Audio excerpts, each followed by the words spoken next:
So on the topic of triggers, of big triggers, the question for me that I'm sitting with is when to speak and when not to speak. When to sit back. When to sit back and not speak your truth yet, but to observe, to reflect, to dive into the layers that are happening right here within your heart, within your soul. The things that have triggered you out of yourself.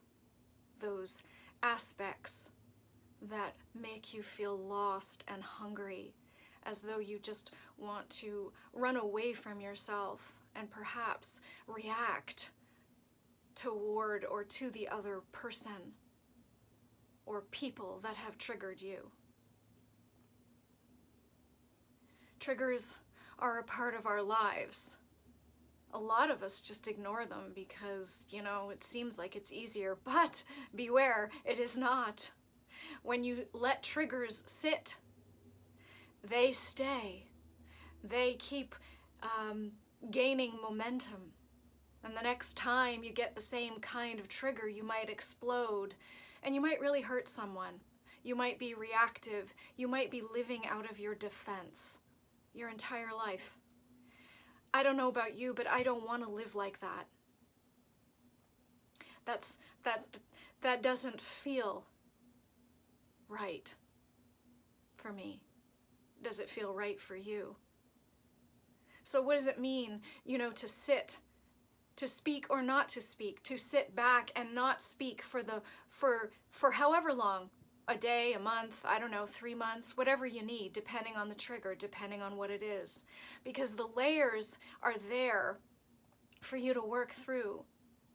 And you may need the support of a therapist. You may need to do the work to sit with all the sides of you that are present with you from this trigger. Your 12-year-old, your 4-year-old, your 18-year-old, they're all sitting at the table with you. And sometimes it's very confusing. We get lost in all of these parts of ourselves. They are demanding different things. One of them is tired, one of them is hungry, one of them is so angry and so reactive, your 16-year-old, your 17-year-old, maybe even your 20-year-old. We have these sides of ourselves that are built differently, depending on where they were at that particular time in your history. And they're all here when you get triggered.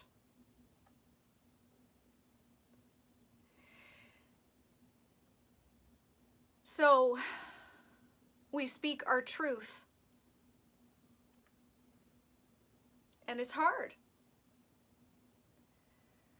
And speak your truth is, the phrase speak your truth is really overused. It's a good one though, but when I say it's overused, I mean that it sometimes lacks the kind of juiciness of really speaking your truth. Man, speaking your truth is a practice. You wear your heart on your sleeve. You are vulnerable and raw. You're willing to be rejected.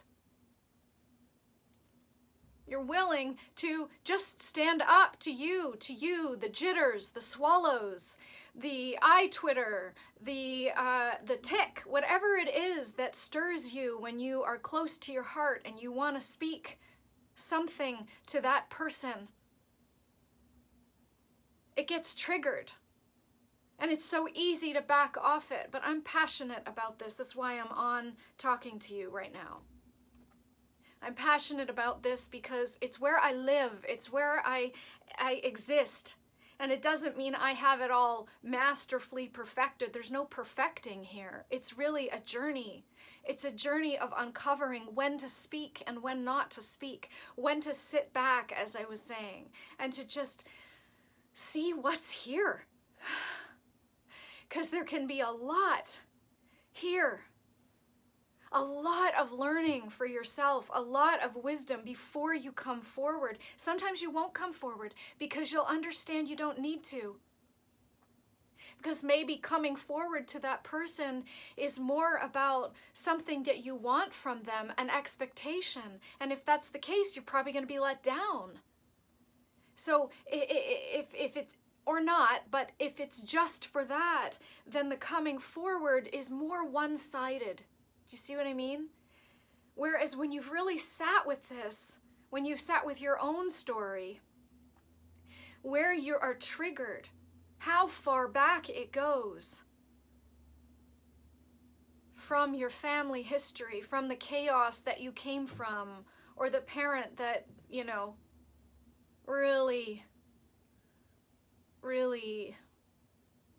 exposed your wound, shall we say.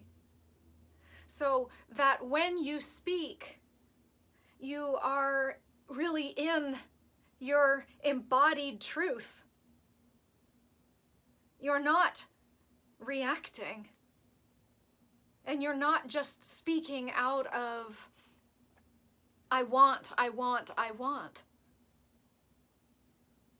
But you're really coming from a place of love and your heart. And please don't get me wrong. Speak up. I encourage that. I'm not saying you shouldn't. All I'm saying is that sometimes we really need to sit with things. If a trigger is really big, you're going to feel it. You're not going to stop thinking about it day after day after day after day. You will be thinking about it. That's a big trigger. And that's historical stuff.